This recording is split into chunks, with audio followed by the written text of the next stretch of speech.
రాష్ట్రంలోని ప్రభుత్వ జూనియర్ కళాశాలల్లో ద్వితీయ భాషగా సంస్కృతం ప్రవేశపెట్టాలని ఇంటర్ విద్యాశాఖ నిర్ణయించింది.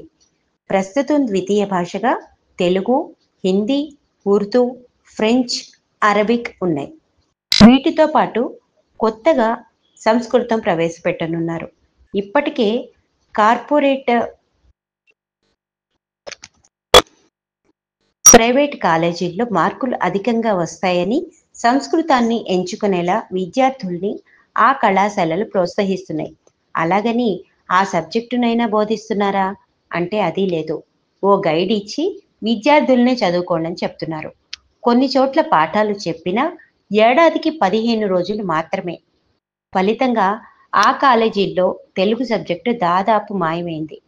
ఇప్పుడు ప్రభుత్వ జూనియర్ కళాశాలల్లోనూ సంస్కృతం ప్రవేశపెట్టాలని ఇంటర్ విద్యాశాఖ సన్నాహాలు చేస్తోంది.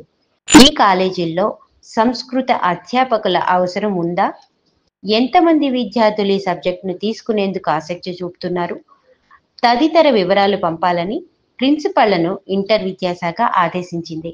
రాష్ట్రంలో 430 ప్రభుత్వ కళాశాలలు ఉన్నాయి.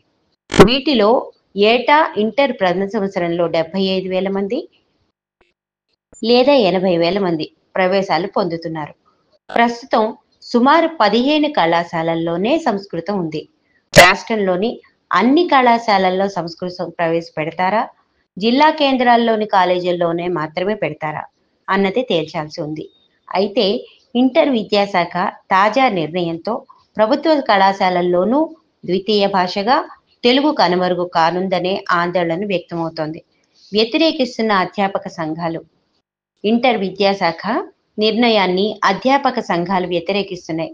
గత ప్రభుత్వ హయాంలోనే సంస్కృతం ప్రవేశపెట్టాలని నిర్ణయించారని అధ్యాపక విద్యార్థి సంఘాలు, తెలుగు భాషాభిమానులు నిరసన తెలపడంతో నిలిచిపోయిందని తెలంగాణ గెజిటెడ్ జూనియర్ అధ్యాపకుల సంఘం తెలిపింది.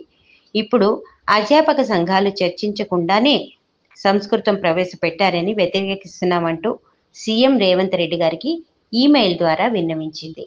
సో ఇదండి ఈనాటి ఈ వార్త.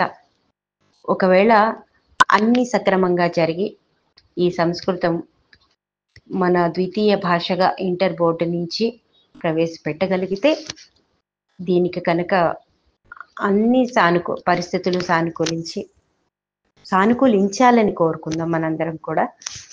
ఏం జరిగింది నెక్స్ట్ అనేది మరొక వీడియోతో మళ్ళీ మీ ముందుంటాను. అంతవరకు సెలవు. నమస్తే, మీ సత్య.